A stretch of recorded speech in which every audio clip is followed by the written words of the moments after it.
Curfew শিথিলে সড়ক মহাসড়কে বেড়েছে যান চলাচল। ১৩তম দিনে সড়ক মহাসড়কে আইনশৃঙ্খলা পরিস্থিতির খবর জানাচ্ছেন রাজশাহীর সহকর্মী কাজী শাহেদ। শিক্ষার্থীদের আন্দোলনের ফলে দেশজুড়ে উত্তেজনা থাকলেও রাজশাহীতে কিন্তু তার এক প্রভাব খুব একটা পড়েনি।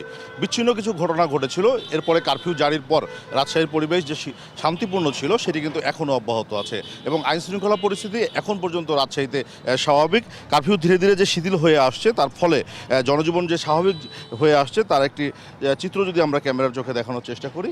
ব্যস্ততম এই সড়কটিতে সাধারণ দিনের মতোই একেবারে যানবাহন চলাচল করছে, বিভিন্ন যানবাহন চলাচল করছে। আজকে যেহেতু অফিস সময়, এই সময়টিতে মানুষজনের যাতায়াতও অনেক বেশি থাকে, বিশেষ করে যেহেতু সাহেববাজার রাজশাহীর প্রাণকেন্দ্র, ফলে সেখানে মানুষের যাতায়াতটা অনেকটা বেশি থাকে। স্বাভাবিক দিনের মতো আজকেও কিন্তু সেটি অব্যাহত আছে। আইনশৃঙ্খলার বিষয়ে যদি বলি, সেটি হলো যে কারফিউ জারির পরে রাজশাহীতে দুই দিন বিচ্ছিন্ন কিছু ঘটনা ঘটেছিল। তার মধ্যে গত বুধবার ঘটেছে সেটি পুলিশের গাড়ির ভাঙচুরের ঘটনায়, সেখান থেকে 18 জনকে আটক করে পুলিশ। এছাড়া রাজশাহীতে একদিন বিএনপি এবং আওয়ামী লীগের নেতাকর্মীদের মাঝে ধাওয়া পাল্টা ধাওয়ার ঘটনা ছাড়া রাজশাহীর কোথাও অপ্রীতিকর ঘটনার কোনো খবর আমরা পাইনি।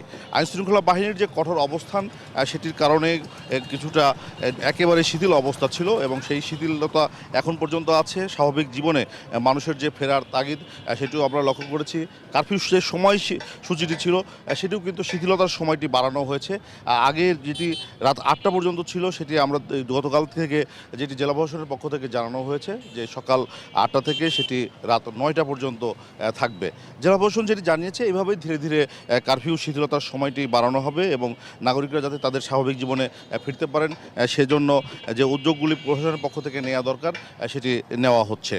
আমরা যদি দেখেছি যে রাজশাহীর বিভিন্ন মোড়ে মোড়ে যে চেকপোস্টগুলি ছিল পুলিশের, সেগুলো কিন্তু গত 3-4 দিন থেকে খুব একটা চোখে পড়ছে না। মাঝে মাঝে পুলিশ সদস্যরা রাজশাহীর প্রবেশ পথগুলিতে কিছুটা চেকপোস্ট বসিয়ে তল্লাশি অভিযান চালালেও শহরের মধ্যে যে চেকপোস্টগুলি ছিল সেগুলো এখন আর নেই। বিজিবির টহলও আগের মতো দেখা যাচ্ছে না, এছাড়া সেনাবাহিনীর টহলও আগের মতো নেই।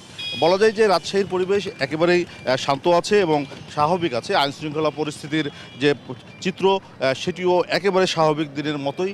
এখানে ধরপাকড়ের যে অভিযোগগুলি অন্য জায়গা থেকে পাওয়া গেছে সেগুলোও কিন্তু রাজশাহীতে খুব একটা নেই। পুলিশ যেটি বলছে যে নিয়মিত অভিযানেও যে তাদের যে বিভিন্ন মামলার যারা আসামি তাদেরকে গ্রেপ্তার করা হচ্ছে এবং তাদেরকে গ্রেপ্তার করা হয়েছে এমনটি দাবি করা হয়েছে পুলিশের পক্ষ থেকে। আমরা এই রাজশাহীর এই চিত্র যদি উপজেলাগুলিতেও দেখি, উপজেলাগুলিতেও একই অবস্থা। স্বাভাবিক দিনের মতোই মানুষের জনজীবন আছে এবং মানুষ স্বাভাবিক দিনের মতোই জনজীবনে ফিরতে তাদের যে চেষ্টা সেটি অব্যাহত আছে। আইনশৃঙ্খলা বাহিনী সতর্ক অবস্থানের থেকে রাজশাহীর আইনশৃঙ্খলা পরিস্থিতি নিয়ন্ত্রণে রেখেছেন। যদি এখন পর্যন্ত রাজশাহীর কোথাও কোনো অপ্রীতিকর ঘটনার খবর পাওয়া যায়নি।